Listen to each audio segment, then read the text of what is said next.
হঠাৎ আপু আমার সাথে এমন কিছু করবে সেটা আমি কখনো ভাবতে পারিনি। আপু আমাকে জড়িয়ে ধরে ঠোঁটের সাথে ঠোঁট লাগিয়ে পাগলের মতো কিস করতে লাগলো।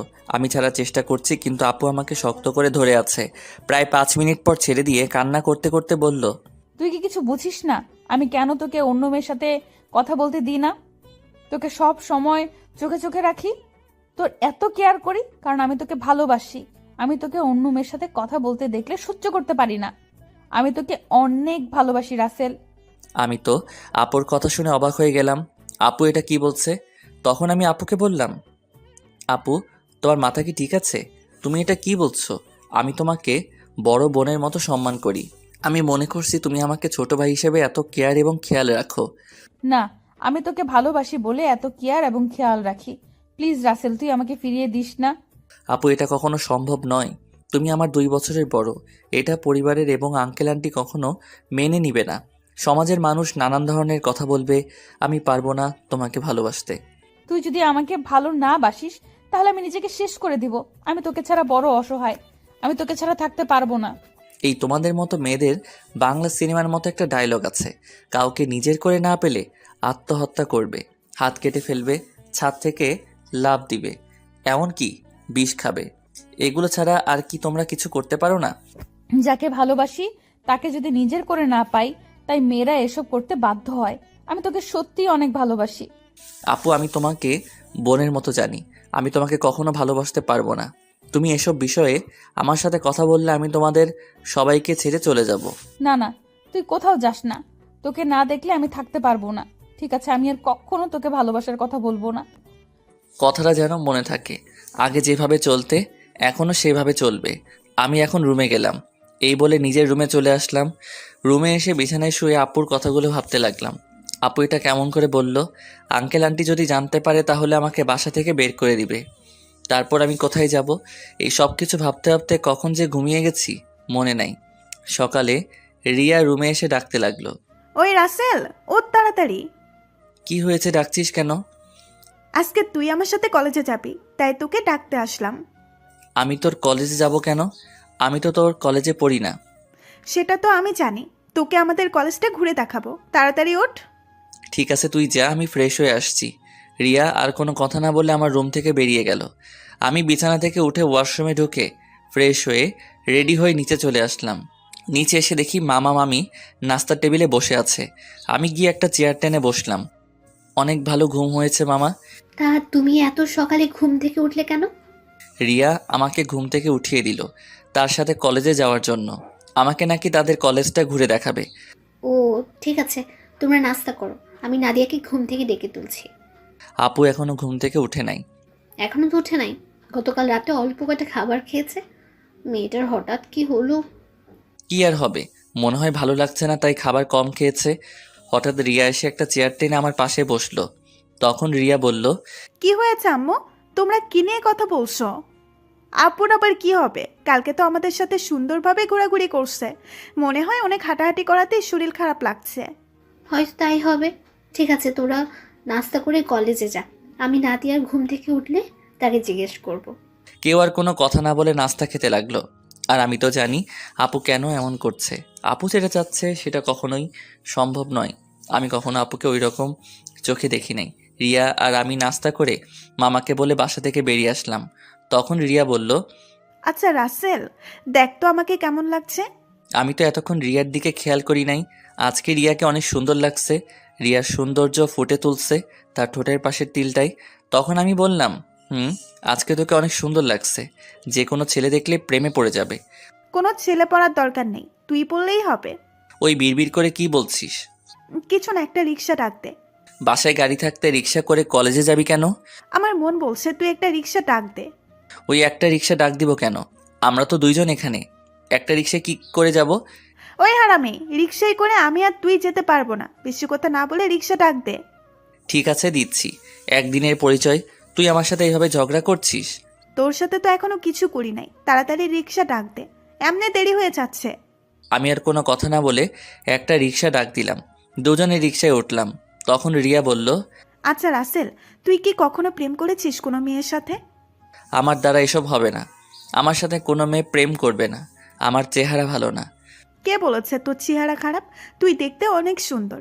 সুন্দর হলে কি হবে, আপু তো আমাকে কোনো মেয়ের সাথে প্রেম করতে দিবে না, আর আমিও মনের মতো কাউকে পাইনি। আশেপাশে তাকালে তো পেতে পারিস। আমার পাশে তুই ছাড়া আর তো কেউ নেই, তাহলে পাবো কি করে?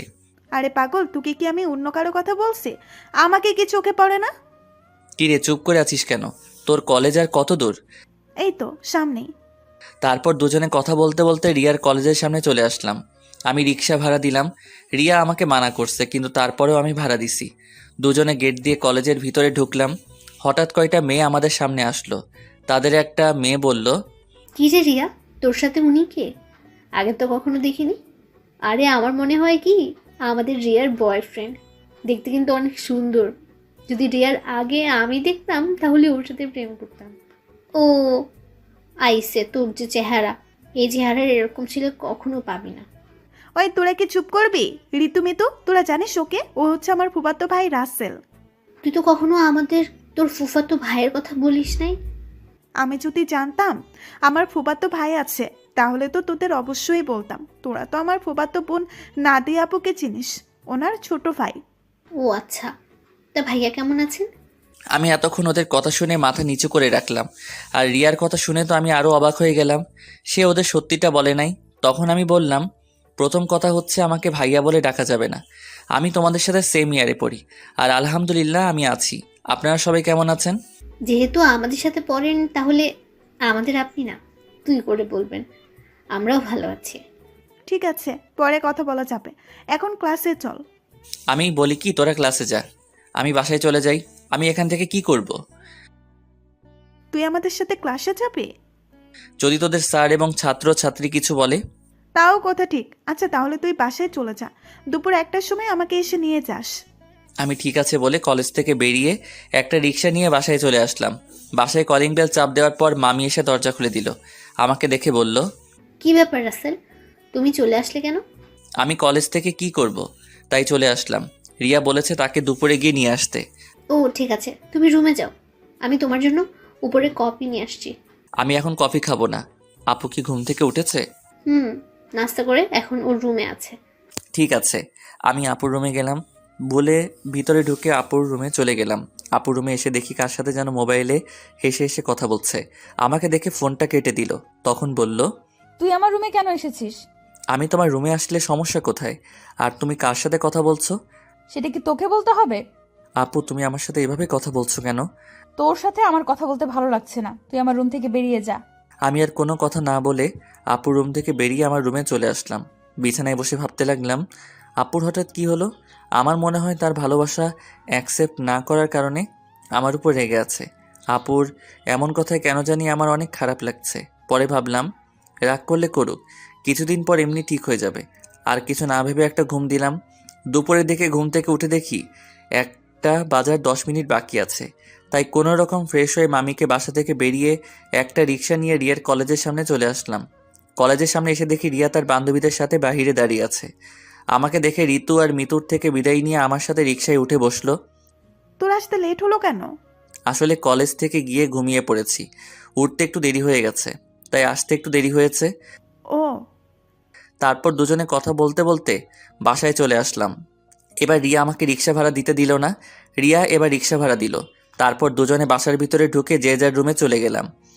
দেখতে দেখতে 10টা দিন চলে গেল। রিয়া আর তার বান্ধবীদের সাথে ভালো বন্ধুত্ব হয়েছে, কিন্তু আপু আমার সাথে ঠিকভাবে কথা বলে না। সবসময় কার সাথে যেন ফোনে হেসে হেসে কথা বলে। আপুর এড়িয়ে চলা আমার অনেক খারাপ লাগে। এখন কেন জানি আপু ফোনে কারোর সাথে হেসে হেসে কথা বললে আমার কেমন জানি লাগে। রাতে সবাই মিলে খাবার খেতে লাগলাম। তখন নাদিয়া আপু বলল, মামা মামি আমি কালকে ঢাকায় ফিরে যাব, আমার জরুরি কাজ আছে। তুই যাবি মানে? তাহলে রাসেল কি করবে?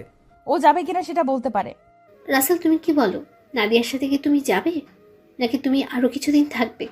না মামা মামি, আমিও আপুর সাথে কালকে চলে যাব। আমি থেকে কি করব? তা গাড়ি নিয়ে যাবে নাকি বাসে করে যাবে? না মামা, আমরা বাসে করে যাব, তুমি ড্রাইভারকে বলে দিও আমাদের বাস কাউন্টারে নামিয়ে দিতে। হঠাৎ রিয়ার আবার কি হলো? ও খাবার না খেয়ে রুমে চলে গেল কেন? সেটা আমি বলবো কেমন করে? তুমি গিয়ে তোমার মেয়েকে জিজ্ঞেস করো। ঠিক আছে, ওর সাথে পরে কথা বলবো, এখন খাবার খাও। সবাই খাবার খেতে লাগলো। আমি খাবার খেয়ে রুমে চলে আসলাম। রুমে এসে দেখি টেবিলের উপর একটা কাগজ, লেখা আছে, রাসেল তুই একটু ছাদে আয়, আমি রিয়া, তোর সাথে কিছু কথা আছে। রিয়া হঠাৎ আমাকে ছাদে যেতে বলল কেন? আমি আর কোনো কিছু না ভেবে রুম থেকে বেরিয়ে ছাদে চলে গেলাম। ছাদে নিয়ে দেখি রিয়া ছাদের একটা কোথায় অন্যদিকে তাকিয়ে আছে। আমি রিয়ার সামনে গেলাম, তারপর রিয়াকে বললাম, বল আমাকে ছাদে আসতে বললি কেন? রিয়া আমার দিকে ঘুরে তাকালো। রিয়ার চোখ দেখি লাল হয়ে আছে, মনে হয় কান্না করছে। রিয়া বলল, রাসেল আমি তোকে কিছু কথা বলতে চাই, প্লিজ তুই না করিস না। কি কথা আগে সেটা বল। তারপর রিয়া আমাকে যে কথা বলল, সে কথা কখনো আমি রিয়ার থেকে আশা করি নাই। রিয়া এ কথা কিভাবে বলতে পারলো? রাসেল আমি তোকে প্রথম যেদিন আমাদের বাসায় দেখি, তোর সাথে ধাক্কা খাই, সেদিন থেকে আমি তোকে ভালোবেসে ফেলেছি। আমি মনে করছি আরও কিছুদিন পর তোকে ভালোবাসার কথা বলবো, কিন্তু যখন শুনেছি তুই কালকে ঢাকায় ফিরে যাবি, তখন আমার মনটা অনেক খারাপ হয়ে যায়। আমি আর থাকতে পারলাম না, তাই তোকে সাথে ডেকে ভালোবাসার কথা বললাম। সত্যি রাসেল, আমি তোকে অনেক ভালোবাসি। এ কথা বলে রিয়া আমাকে জড়িয়ে ধরলো। আমি রিয়াকে বন্ধু ছাড়া অন্য কিছু ভাবি নাই, তাই ওর সাথে এত ফ্রি হয়েছি। কিন্তু রিয়া যে আমাকে ভালোবাসার কথা বলবে তা আমি কখনো ভাবিনি। আমি রিয়াকে আমার থেকে ছেড়ে বললাম, দেখো রিয়া, আমি তোকে বন্ধু ছাড়া অন্য কিছু কখনো ভাবিনি। আমি তোকে ভালোবাসতে পারবো না, তুই প্লিজ রাগ করিস না। তুই আমার থেকে অনেক ভালো ছেলে পাবি, আমাকে তুই ভুলে যা। রিয়া আমার কথা শুনে জোরে জোরে কান্না করে দিল। তারপর রিয়া বলল, তুই কেন আমাকে ভালোবাসতে পারবি না? আমি কি দেখতে খারাপ? কেন ভালোবাসতে পারবো না সেটা আমি বলতে পারবো না, আর তুই দেখতে অনেক সুন্দর। ঠিক আছে, জোর করে তো আর কারো ভালোবাসা পাওয়া যায় না, কিন্তু আমি তোকে কখনো ভুলতে পারবো না। তোকে আমি অনেক ভালোবেসে ফেলেছি। প্লিজ তুই পাগলামি করিস না, দেখবি তুই আমার থেকে ভালো ছেলে পাবি। ঠিক আছে, আমি রুমে গেলাম। এ কথা বলে রিয়া ছাদ থেকে নেমে গেল। এই কারণে মেয়েদের সাথে বন্ধুত্ব করি না। আমি আর কিছু না ভেবে ছাদ থেকে নেমে নিজের রুমে চলে গেলাম, বিছানায় শুয়ে পড়লাম। পরের দিন সবার থেকে বিদায় নিয়ে আমি আর আপু বেরিয়ে আসলাম। রিয়া আর আমার সামনে আসে নাই। ড্রাইভার আমাদের বাস কাউন্টারে নামিয়ে দিয়ে চলে গেল। আসার সময় আপু একটা কথাও বলে নাই আমার সাথে। আপুর এত পরিবর্তনে আমার অনেক খারাপই লাগছে। আপুর দুষ্টুমিগুলো, কেয়ার করা সব কিছুই মিস করছি। আগে ঢাকায় ফিরে যাই, তারপর আপুর সাথে কথা বলবো। টিকিট কেটে দুজনে বাসে উঠলাম। দুজনে সিট একসাথে পড়েছে। আপু জানালার পাশে গিয়ে বসলো। দেখতে দেখতে আমরা ঢাকায় এসে পৌঁছে গেলাম। ড্রাইভার আঙ্কেল আমাদের নেওয়ার জন্য গাড়ি নিয়ে অপেক্ষা করছে। আমি আসার সময় ড্রাইভার আঙ্কেলকে ফোন দিয়ে আসতে বলেছি। দুজনে বাস থেকে নেমে গাড়িতে গিয়ে বসলাম। আমি ড্রাইভার আঙ্কেলের সাথে সামনের সিটে বসলাম, আপু পিছনের সিটে গিয়ে বসলো। আপুর দিকে তাকিয়ে দেখি কার সাথে যেন মোবাইলে চ্যাটিং করছে। আমি আপুর থেকে চোখ সরিয়ে নিলাম। কিছুক্ষণ পর বাসায় চলে আসলাম।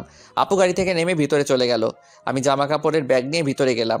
আন্টি বলল, এরপর কি হয়েছে জানতে চাইলে সাবস্ক্রাইব করে পাশে রাখা বেল আইকনটি বাজিয়ে রাখুন পরবর্তী পার্ট মিস না করতে চাইলে। ধন্যবাদ সবাইকে আমাদের পাশে থাকার জন্য।